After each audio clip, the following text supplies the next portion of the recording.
way. The plaintiff stated that she was unable to tell if he was erect, but she was able to clearly see his. Do you have any questions, sir?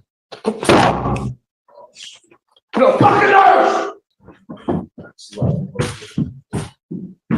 All right, guys, today's court hearing is absolutely wild. We got a self-proclaimed sovereign citizen on trial for a serious public misconduct charge, and things spiral out of control fast. As you just saw, the defendant completely loses it in the courtroom, and you can literally feel the second-hand embarrassment from his lawyer. She looks like she's rethinking every career choice that brought her to this case. I mean, imagine going through years of law school only to end up here. Judge Fleur has clearly had enough. The courtroom's in chaos, and the whole situation goes off the rails. Let's dive in, and let me know your thoughts as we watch this unfold. So, Mr. Lane, you were charged with, if it'll ever cover. All right, you were charged with indecent exposure. You wanted to do the PC on indecent? Yes, Your Honor. You're charged with indecent exposure. You are facing up to 6 months in jail and or a $2,000 fine. We're going to do probable cause. You have the right to remain silent. Anything you say can or will be used against you. You have the right to have an attorney present during any questions and interviews with the state of Texas. If you cannot afford a lawyer will be appointed to represent you, sir. May 26, 2024, officers were dispatched to the defendant, to a defendant touching his private area at the Metro-owned downtown transit center located on 1900 Main Street, Harris County, Texas. The officer was advised by Metro Dispatch that the complainant called and stated that the defendant was exposing himself to her.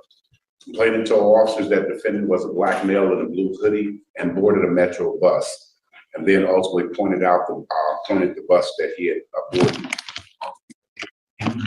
Matching the description, and complainant witness confirmed that that was the same person.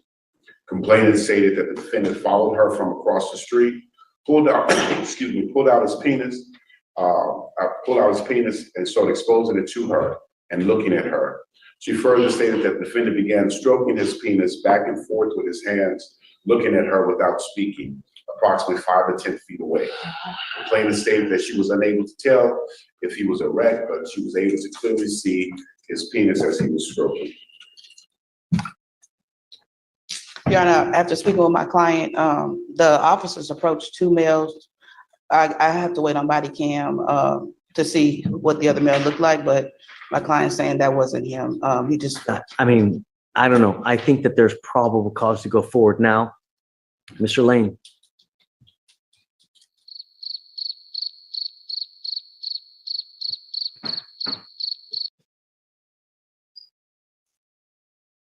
Mr. Lane, we will get the body cam to ensure and see if that is in fact you, because we don't know. All we know is that we have someone that has identified you. I will try to have them get the body. Do you have it now? What evidence do you have now? This is a brand new case, Your Honor. This is the 26th, so I don't know. There's nothing in yet, so I literally just wrote this up before I came to court. Okay, I will, Mr. Lane, I will try to have them get the information and the body cams as quick as possible so we can verify that it is you. I would say let's try hopefully a week.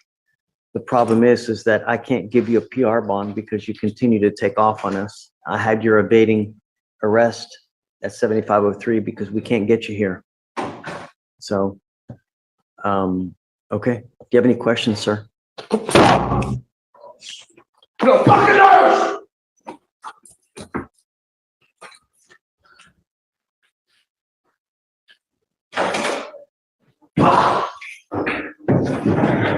Hey, hit the button, please. Yes.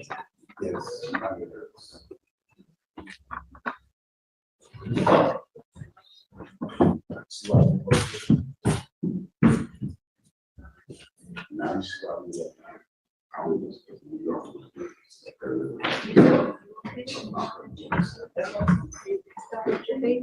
Not the best time for me. I don't know if it was necessary to give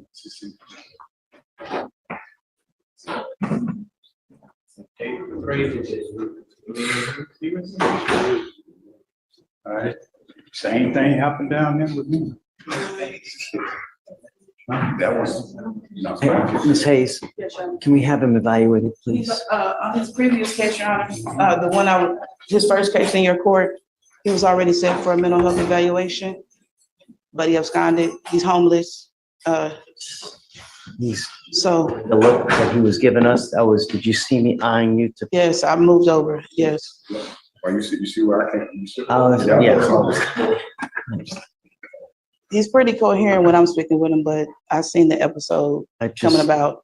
So he's gonna be in custody. Hopefully we can schedule the evaluation. I'll speak to the CLO and go from there. For sure. Thank you.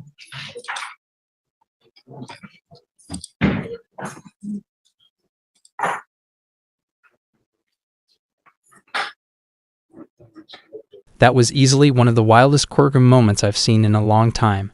This guy walked in presumed innocent, and after that meltdown, it was like he sentenced himself right there. He started slamming his head on the table like he just realized his free trial ran out. It was that level of chaos. At this point, I think it's fair to say he wasn't exposing anything but his complete lack of self-control.